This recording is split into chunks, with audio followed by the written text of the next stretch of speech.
नई सृष्टि के कार्यक्रम में अनॉइंटिंग फॉर रिवाइवल के हम लोग अगले भाग में परमेश्वर के वचन से इस बात का अध्ययन करके देख रहे हैं कि आने वाले दिनों में जब कलीसिया एक पोस्ट पैंडेमिक के एरा में एंटर करेगी तो उस समय परमेश्वर किस प्रकार से अपनी कलीसिया के द्वारा सारे संसार में अपनी महिमा को प्रकट करेगा।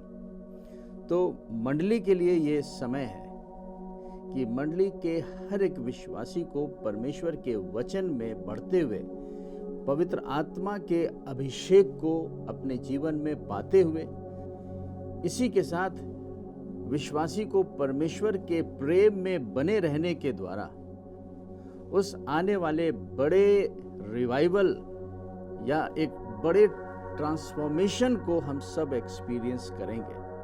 ये रिवाइवल तो परमेश्वर हर बार हमारे जीवनों में देना चाहता है। डिपेंड करता है ये विश्वासी के जीवन में कि वो परमेश्वर की आत्मा को अपने जीवन में कितना ज़्यादा काम करने का मौका दे। तो जितना ज़्यादा एक विश्वासी पवित्र आत्मा के उस अभिषेक को अपनी आत्मा में रिसीव करेगा, उतना ही ज़्यादा परमेश्वर का आत्मा सुसमाचार के द्वारा लोगों के हृदयों को कायल भी करेगा कि वो संसार को पाप के प्रति निरुत्तर करे, कन्विक्ट करे। तो कन्विक्शन का काम पवित्र आत्मा का है, जो कि परमेश्वर के वचन के बताए जाने के द्वारा लोगों के हृदयों में लाता है। इसलिए इस अनॉइंटिंग फॉर रिवाइवल में हम लोग उस आने वाली बातों की तैयारी में हैं कि हम अपने जीवन, अपने परिवार और मंडली के हर एक विश्वासियों के द्वारा उस अभिषेक को, जो कि संसार के अंदर अपने रिवाइवल को लाता है, सब भागी हो सके, जिसके के द्वारा लोगों का उद्धार हो सके, लोग पाप से बचाए जाएं, प्रभु यीशु मसीह के लहू के दाम की कीमत चुकाई जा सके। क्योंकि प्रभु यीशु मसीह ने हर एक मानव जाति के लिए क्रूस के ऊपर जो अपना लहू बहाया है, वो चाहता है कि कोई भी नाश ना हो, परंतु हर एक जन प्रभु यीशु मसीह पर विश्वास करके उस अनंत जीवन को पा सके। इसलिए आज हम लोग उस अनॉइंटिंग फॉर रिवाइवल में डिवाइन कॉल में पाए जाने वाले सेवकों के बारे में बात करेंगे कि किस प्रकार से ये डिवाइन कॉल परमेश्वर के सेवकों के जीवन में आती है। हमें ध्यान रखना है कि ये जो डिवाइन कॉल है, जिसे हम लोग मिनिस्ट्री गिफ्ट्स कह रहे हैं, ये वो सेवक हैं जो कि मंडली में प्रभु यीशु मसीह इसलिए अपॉइंट करता है जिससे कि सारी मंडली जो है वो प्रभु यीशु मसीह की पहचान में बढ़ती जाए और उस फुलनेस में, परिपूर्णता में आ सके, और इसी के साथ वो बालक ना रहे, लेकिन विश्वासी जो है वचन और आत्मा में और प्रेम में चलते हुए परफेक्शन की ओर उन्नति करता रहे, मैच्योरिटी की ओर जाए। और इस स्पिरिचुअल मैच्योरिटी का जो पैरामीटर है वो है परमेश्वर का प्रेम। तो पिछले भाग में जो इफिसियों की पत्री उसके 4 अध्याय के 8, 9, 10 और 11, 12, 13, 14 पदों को हम लोग ने देखा था और इस बात को पहचाना कि प्रभु यीशु मसीह मंडली के अंदर अपने कुछ सेवकों को अपॉइंट करते हैं, जिसे मंडली में 5 फोल्ड मिनिस्ट्री के नाम से हम लोग जानते हैं। लेकिन इससे पहले भी संत पौलुस ने पहले कुरिन्थियों उसके 12 अध्याय के 27 और 28 पदों में कुछ और भी सेवकाइयों के नाम दिए हैं, जिन्हें हम लोग परमेश्वर के वचन से देखेंगे। और यहाँ पे पहला कुरिन्थियों उसके 12 अध्याय के 27 पद में कुछ इस प्रकार लिखा हुआ है, इसी प्रकार तुम सब मिलकर मसीह की देह हो, द बॉडी ऑफ क्राइस्ट, जिसे हम लोग चर्च या मंडली के नाम से जानते हैं। संत पौलुस कह रहे हैं कि ये मसीह की देह है, जो हर एक विश्वासी के मिलने से बनती है और अलग अलग तुम उसके अंग हो। So we are the part of his body. हर एक विश्वासी मसीह की देह का अंग है। और जैसे कि एक व्यक्ति अपने किसी शरीर के अंग को इस्तेमाल ना करे तो उसका वो अंग कमजोर होता जाता है, ठीक उसी प्रकार से प्रभु यीशु मसीह की देह में, उसकी मंडली में हर एक विश्वासी जो प्रभु यीशु मसीह की देह का अंग है, the part of his body, उसको आत्मिक क्षेत्रों में अपने जीवन के द्वारा प्रभु यीशु मसीह के कामों को करना है। यानी कि हर एक विश्वासी का कुछ ना कुछ कंट्रीब्यूशन मसीह की देह के उन्नति के लिए बना है। और फिर 28 पद में संत पौलुस कहते हैं, और परमेश्वर ने कलीसिया में, जिसे उसने मसीह की देह को कहा है, आगे वो 28 पद में कह रहा है कि ये परमेश्वर की कलीसिया है और इस कलीसिया में अलग अलग व्यक्ति अपॉइंट किए जाते हैं। ये उस बात का कन्फर्मेशन है जो कि संत पौलुस ने इफिसियों की पत्री उसके 4 अध्याय के 11 पद में भी रिपीट किया है। वहाँ पर उन्होंने बताया कि यीशु मसीह जो है वो मंडली में सेवकों को अपॉइंट करता है, नियुक्त करता है। इंग्लिश के एम्प्लीफाइड वर्जन में और भी सुंदर लिखा हुआ है, so God has appointed and placed in the church. किसी और भी वर्जन में लिखा है ही सेट अपार्ट। मसीह की मंडली में जो सेवकों की नियुक्ति होती है, जो अपॉइंटमेंट होते हैं, वो प्रभु यीशु मसीह के द्वारा किसी विशेष डिवाइन कॉल के अंतर्गत किया जाता है। और ये डिपेंड करता है कि वो व्यक्ति विशेष अपनी बुलाहट में कितना ओबीडियंट है और कितना ज़्यादा वो पवित्र आत्मा के अभिषेक से भरा है।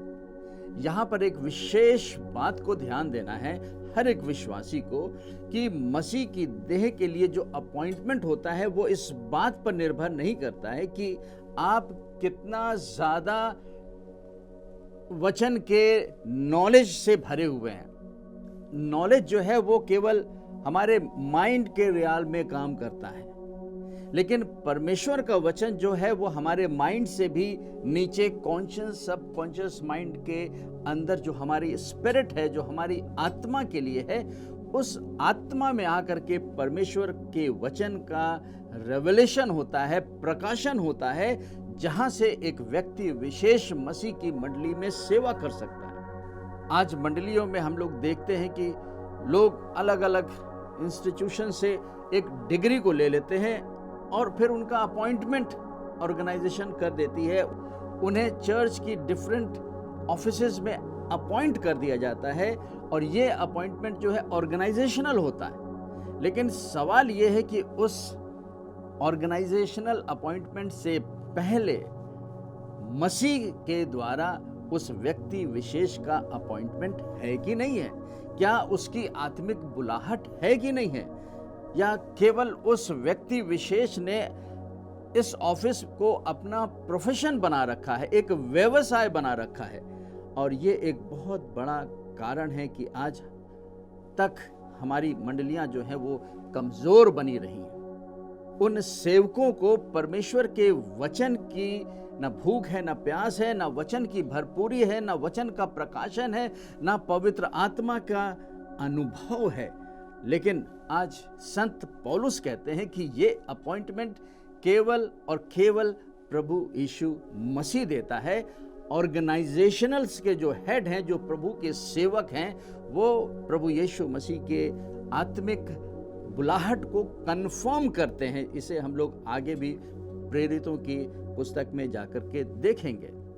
ये बात हम किसी को ऑफेंड करने के लिए नहीं कर रहे हैं या किसी को क्रिटिसाइज करने के लिए नहीं कर रहे हैं, लेकिन हम परमेश्वर के वचन के अनुसार चल रहे हैं, जो कि कहता है कि प्रभु यीशु मसीह ही परमेश्वर की कलीसिया में विश्वासियों को अपॉइंट करता है। पहला कुरिन्थियों उसके 12 अध्याय के 28 पद में, So God has appointed and placed in the church for his own use. क्या है प्रभु यीशु मसीह का उद्देश्य? क्या है उसका पर्पस? प्रभु यीशु मसीह का पर्पस है कि मंडली के द्वारा परमेश्वर की महिमा जो है सारे संसार में लोगों तक पहुंचे और मंडली की उन्नति यहां तक हो कि जब प्रभु यीशु मसीह बादलों पे आए तो वो एक ऐसी ग्लोरियस बॉडी को अपने साथ ले जाए। ये परमेश्वर का अपना पर्पस है।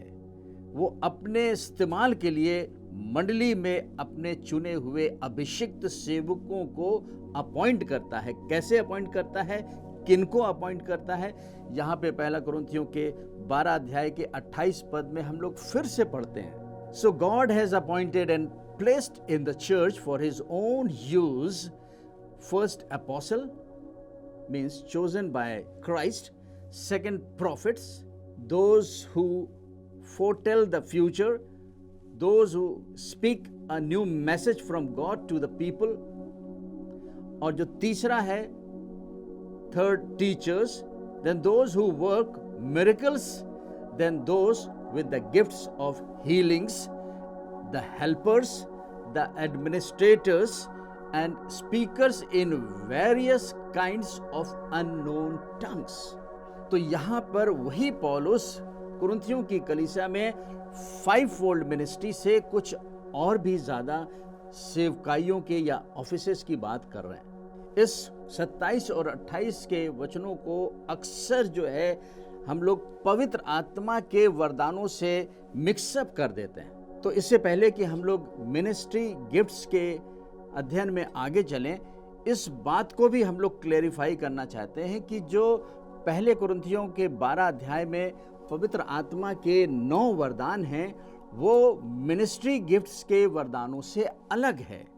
जो पवित्र आत्मा के 9 वरदान हैं वो मंडली में दिए जाते हैं, और मंडली में जो पाए जाने वाले विश्वासी हैं उनके जीवन से ये 9 वरदान ऑपरेट करते हैं, उन विश्वासियों के जीवन से जो पवित्र आत्मा के अभिषेक को with the baptism of the Holi spirit के द्वारा रिसीव करते हैं। लेकिन यहाँ पर ऐसा ही नहीं है कि जिसे पवित्र आत्मा का बपतिस्मा नहीं मिला है तो वो विश्वासी पवित्र आत्मा के अभिषेक को नहीं पाता। परमेश्वर का पवित्र आत्मा एक साधारण विश्वासी के जीवन से भी अपने वरदानों को ऑपरेट करा सकता है और कराता है। लेकिन जब एक विश्वासी पवित्र आत्मा के बपतिस्मे को पा लेता है with the baptism of the Holi spirit, उसके जीवन से ये 9 वरदान बहुत ही फ्रीक्वेंटली ऑपरेट होना शुरू हो जाते हैं। तो जो यहाँ पर 9 पवित्र आत्मा के वरदान हैं, जिसे word of wisdom, word of knowledge, discerning faith, healing, miracle, speaking in tongues, interpretation of tongues and prophecy gifts के अंदर हम लोग ने अध्ययन किया है, ये वरदान जो है वो मंडली में पवित्र आत्मा के वरदान है जो विश्वासियों के जीवन में काम कर रहे हैं। और अक्सर हम लोग इसको पहले कुरिन्थियों के 12 अध्याय के 29 पदों से मिक्सअप कर देते हैं, जहां कुछ इस प्रकार लिखा हुआ है, आर ऑल अपोस्टल्स, क्या सभी जो हैं वो प्रेरित हैं? आर ऑल प्रॉफिट्स, सभी क्या भविष्यद्वक्ता हैं? क्या सभी टीचर्स हैं? Are all workers of miracles? Do all have gifts of healing? Do all speak with new tongues? Do all interpret? यहाँ पर ये वो सेवक हैं जो कि 5-fold मिनिस्ट्री के अलावा और भी ऑफिसेज में इन्वॉल्व हैं, और इनके जीवन में जो 3 प्रकार के हमने पवित्र आत्मा के वरदानों की बात बताई थी। किसी के जीवन में रेवलेशनल गिफ्ट्स, जैसे कि प्रकाशन के वरदान कहते हैं, जिसके कि अंदर word of wisdom, word of knowledge और डिसर्निंग ऑफ स्पिरिट आता है। फिर 3 प्रकार के वरदान हैं जिसे हम कहते हैं कि पावर गिफ्ट्स या फेथ गिफ्ट्स, मिरेकल गिफ्ट्स और हीलिंग्स के गिफ्ट्स हैं। तो ये 3 प्रकार के वरदान अगर एक विश्वासी के जीवन में काम हो रहे हैं लगातार, तो वो एक कलीसिया में मिनिस्टर्स है, जिसके के लिए संत पौलुस कह रहे हैं, क्या सभी हैं जो कि चमत्कार करने वाले हैं? या किसी सेवकों के जीवन में जो अटरेंस गिफ्ट्स है, जिसे कि हम लोग वोकेशनल गिफ्ट्स भी कहते हैं, या बोलने वाले वरदान, यानी कि speaking in tongues, interpretation of tongues and prophecy gifts. तो यदि ये वोकेशनल या इंस्पायरेशनल गिफ्ट्स किसी के जीवन में लगातार ऑपरेट हो रहे हैं, तो वो मंडली में उस सेवकाई के अंतर्गत आ जाता है। और तब यहाँ पे संत पौलुस कह रहे हैं कि क्या सभी जो हैं अपोस्टल्स हैं? क्या सभी लोग जो हैं वो प्रचारक हैं? या सभी लोग जो हैं वो टीचर्स हैं? क्या सभी जो हैं वो मिरेकल करने वाले हैं? या सभी सेवक जो हैं वो अन्य भाषा बोलने वाले हैं? तो यहाँ पर पवित्र आत्मा के वरदानों की चर्चा नहीं कर रहे हैं, परंतु संत पौलुस यहाँ पर उन सेवकों की बात कर रहे हैं, उन मिनिस्टर्स की बात कर रहे हैं जिनको एक स्पेसिफिक ऑफिस दिया जाता है प्रभु यीशु मसीह के द्वारा, कि उस ऑफिस से होकर के वो अपनी सेवकाई को मंडली में करने पाएं। तो अभी तक हम लोग ने इस बात को देखा कि मंडली के अंदर परमेश्वर अपने सेवकों को पवित्र आत्मा के विशेष अभिषेक को दे करके अपॉइंट करता है, जिससे कि मंडली की उन्नति होती जाए। और इस बात को हर एक विश्वासी को जानना है, क्योंकि प्रभु ना जाने किसको चुन करके मंडली में रखना चाहता है। इस काम को हम अपनी इच्छा से नहीं कर सकते, हम अपनी इच्छा से सेवक नहीं बन सकते। हाँ, हम अपनी इच्छा से प्रभु की सेवा कर सकते हैं, हम अपनी इच्छा से प्रभु यीशु मसीह पर विश्वास कर सकते हैं, लेकिन हम अपनी इच्छा से प्रभु यीशु मसीह के दिए गए उस अपॉइंटमेंट को क्लेम नहीं कर सकते।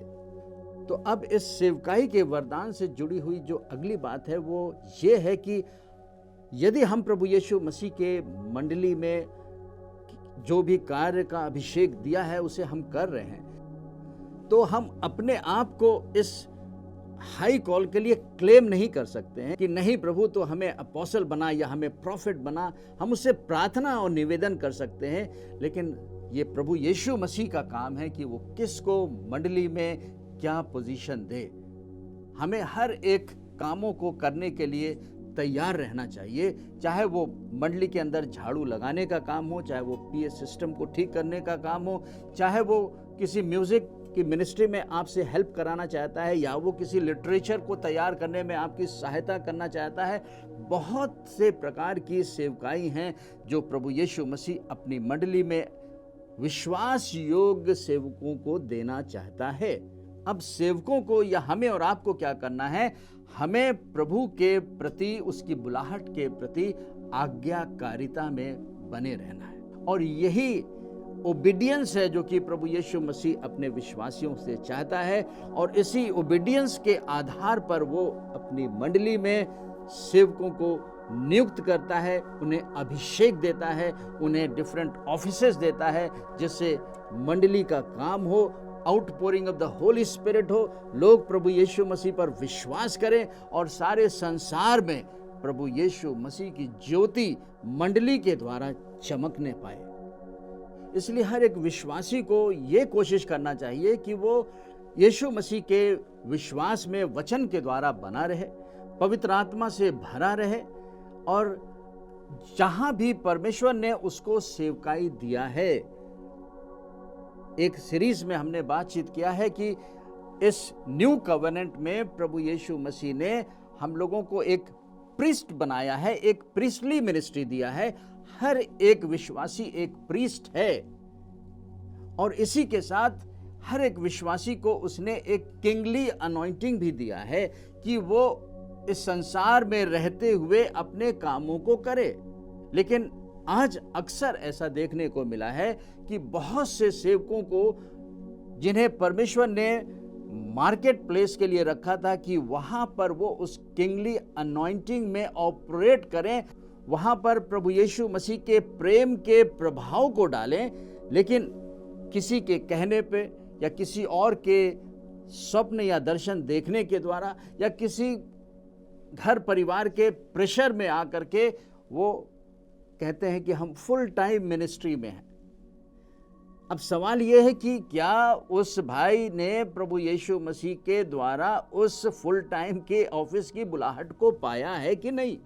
अभी तक हम लोग के जनरेशन में जो सबसे पावरफुल अपोस्टल रहे हैं, apostle of love doctor DGS Dhinakaran, वो संसार में काम करते हुए भी फुल टाइम ना हो करके, लेकिन उन्होंने जितना बड़ा इम्पैक्ट इस देश में प्रभु यीशु मसीह के लिए दिया है, वो हम जो अपने आप को क्लेम करते हैं कि हमें बुला लिया है, हम तो फुल टाइम हैं, हम तो फेथ मिनिस्ट्री में चल रहे हैं। हर एक विश्वासी फेथ मिनिस्ट्री में है, चाहे वो फुल टाइम किसी सेकुलर ऑफिस में हो, चाहे वो फुल टाइम किसी भी मिनिस्ट्रियल ऑफिस में हो। ये डिपेंड करता है कि प्रभु यीशु मसीह उस विश्वासी को कहाँ रखता है। डॉक्टर डीजीएस दीनाकरण ने अपनी एक पुस्तक में इस बात को बहुत सफाई से रखा। जब उनका एनकाउंटर, जब उनका हेवनली विजिटेशन हुआ तब उन्होंने प्रभु यीशु मसीह से इस बात को रखा। उन्होंने पूछा कि हे प्रभु यीशु मसीह, ये बताइए कि हमारे देश में इतने वफादार, इतने सच्चाई से लोग तेरी सेवा में लगे हुए हैं, लेकिन उनके खाने पीने रहने का कोई ठिकाना नहीं है। वो जो करना चाहते हैं वो कर नहीं पा रहे हैं, लेकिन आत्मिक रूप से उनके अंदर एक बहुत बड़ी डिजायर है कि वो तेरी सेवा करें। तो आपको मालूम है प्रभु यीशु मसीह ने उनको क्या जवाब दिया? अपनी पुस्तक में उन्होंने लिखा है कि यीशु मसीह ने कहा कि मैंने तो उन्हें फुल टाइम मिनिस्ट्री के लिए बुलाया ही नहीं। उनकी बुलाहट हो सकता है कि किसी संसार में एक बड़े बिजनेसमैन के रूप में हो, या किसी एक संसार में बड़ी पोजीशन के लिए हो, लेकिन किसी और के सपने देखने के द्वारा या किसी और के प्रोफेसी के द्वारा उन्होंने अपनी बुलाहट पर ध्यान नहीं दिया, और किसी और के कहने पे वो फुल टाइम मिनिस्ट्री में आ गए। और वो ये कहते हैं कि हम तो फुल टाइम मिनिस्ट्री में हैं, फेथ मिनिस्ट्री में हैं, और उनका फेथ भी वहां पे काम नहीं कर रहा है। सवाल ये है कि हमें आत्मा के द्वारा परमेश्वर की इच्छा को जानना है, पहचानना है कि प्रभु ने हमें मंडली में कहां रखा है। स्मिथ विगल्सवर्थ कहते हैं, I don't walk bye site, I walk by faith. इंद्रियों के अनुसार नहीं, किसी के कहने के प्रेशर के अनुसार नहीं, परंतु आत्मा में दिए गए वचन के रेमा वर्ड और आत्मा की लीडिंग के अनुसार, जैसे इन वर्ड विटनेस कहते हैं, उसके द्वारा परमेश्वर अपने सेवकों को इस्तेमाल करना चाहता है, लीड करना चाहता है, गाइड करना चाहता है। We have to be led by spirit and not by sight. आज हमारी मंडलियों में बहुत से सिंसियर सेवक हैं, लेकिन उन्हें इस बात की गाइडेंस नहीं है कि उनकी बुलाहट क्या है। वो अपने उस ऑफिस में नहीं है जहां पे प्रभु यीशु मसीह उन्हें रखना चाहता है। But in the body of Christ they have a higher position given by the organisation. कितना फ्रस्ट्रेशन होता होगा ऐसे सेवकों के जीवन में जिन्होंने अपने बुलाहट के उस ऑफिस को नहीं पहचाना। ऐसी गलतियां हम लोगों को नहीं करना है। हमें जो भी बुलाहट मिली है, जहां भी काम मिला है, प्रभु के राज में उसकी बुलाहट में कोई भी ऊंचा और नीचा नहीं होता है। ऐसा नहीं है कि हमें बेनेहिन बन जाना है। बहुत से लोग दूसरे सेवकों की नकल करके, कॉपी करके उनके जैसा करना चाहते हैं, लेकिन प्रभु उनको किसी और रास्ते में चलाना चाहता है। प्रभु ने उनके जीवन में कुछ और ही यूनिकनेस दिया है, जिसको कि वो सेवक जो कि आज पब्लिक में एक इम्पोर्टेंट फिगर बन के आए हैं, उनकी नकल करने की जरूरत नहीं है, क्योंकि परमेश्वर ने मंडली के अंदर सबको एक विशेष सेवकाई दी है। तो हमें जो भी सेवकाई दी है, संसार के रीति से हो सकती है वो छोटी हो, लेकिन परमेश्वर के लिए उसके सेवा कोई छोटी या कोई बड़ी नहीं है। प्रभु यीशु मसीह ये चाहता है कि जहाँ भी वो जब भी रखे, हो सकता है कि वो पास्टरल कॉल में कुछ समय के लिए ट्रेन करना चाहता है, कुछ समय वो इवेंजलिस्ट की सेवा में ट्रेन करना चाहता है, कुछ समय वो अपोस्टल की या टीचर्स की, वो चाहता है कि हर एक क्षेत्रों में आपको ट्रेन करे, और उसके बाद आपके ओबीडियंस के अकॉर्डिंगली और आपके अंदर जो प्रभु ने बुलाहट रखा है उसके अनुसार आपको एक विशेष सेवा में अपॉइंट कर दे। और इन बातों से हमें बहुत ही सतर्क रहने की जरूरत है। We have to be led by the spirit of the Lord, and the spirit of the Lord always leads, confirms through his word. अपने वचन के द्वारा ही वो कंफर्म करता है। ये हो सकता है कि कुछ हम सपने देख लें, कुछ ड्रीम्स आ जाएं, हो सकता है कि कोई प्रॉफिट आकर के आपके लिए प्रोफेसी कर दे, हो सकता है कि कोई और जन आपके लिए दर्शन देख ले, लेकिन यदि वो आपके जीवन के लिए कोई बुलाहट रखा है, तो सबसे पहले वो आपके जीवन में उस बात को हमेशा रिमाइंड करता रहेगा। आपके जीवन में एक बुलाहट, एक कॉल हर समय प्रभु देता रहेगा। आपका एक लगाव विशेष आपकी आत्मा में आपको जगाता रहेगा। लेकिन हाँ, एक समय आएगा जब वो जो आपके सुपीरियर्स हैं, जो आपसे ऊपर अथॉरिटीज में हैं, जो प्रभु के महान सेवक हैं, उनके द्वारा वो कंफर्म करता है। और इस वचन को हम लोग देखेंगे प्रेरितों के काम उसके 13 अध्याय में, किस प्रकार से संत पौलुस का और बरनबास को मंडली ने कन्फर्म किया कि अब वो जाकर के एक सेवा को पूरी करें। और इसी प्रकार इस अंत के समय में परमेश्वर का आत्मा हर एक मंडलियों में अपने सेवकों को उस मिनिस्ट्री गिफ्ट्स के लिए अपॉइंट करना चाहता है, उनको इस्तेमाल करना चाहता है इस एंड टाइम रिवाइवल के लिए, जबकि हम लोग पोस्ट पैंडेमिक रिवाइवल ट्रांसफॉर्मेशन को एक्सपीरियंस करने जा रहे हैं और एक बड़े पवित्र आत्मा की outpouring of the Holi spirit को हम लोग देखेंगे, जिसके के द्वारा लोग जो भी यीशु मसीह के विश्वासियों के निकट आएगा उसके जीवन में कन्विक्शन हो जाएगा। अंधे देखेंगे, लगड़े चलेंगे, मुर्दे जी उठेंगे। ये सारे कार्य पवित्र आत्मा आज हमारी मंडलियों से, हमारे जीवनों से करना चाह रहा है। प्रभु यीशु मसीह हर एक के जीवन में अपनी आशीष को देना चाहता है। हमारे जीवित और दयालु पिता परमेश्वर, हम धन्यवाद करते हैं उन कार्यों को जो आप अपनी मंडली के लिए रखे हैं, जिस मंडली के द्वारा सारा संसार आशीषित हो। प्रभु, तूने हमें भय की नहीं परंतु सामर्थ, प्रेम और संयम का आत्मा दिया है। इसलिए हम इस सारे वायरस के अटैक्स को जो शैतान ने सारे संसार के लोगों में भय डाल करके पैदा कर दिया है, इस भय की स्पिरिट को रिजेक्ट करते हैं, पैरालाइज करते हैं और पवित्र आत्मा के अभिषेक के द्वारा इस वायरस के जलते हुए तीरों को बुझाते हैं, विश्वास की ढाल लेते हैं। जलते हुए तीरों को यीशु मसीह के नाम से पैरालाइज करते हुए we are all covered under the blood of Jesus, by the blood of the lamb and word of our testimony we are overcomer. यीशु मसीह के नाम से प्रभु आपको बहुत बहुत आशीष दे।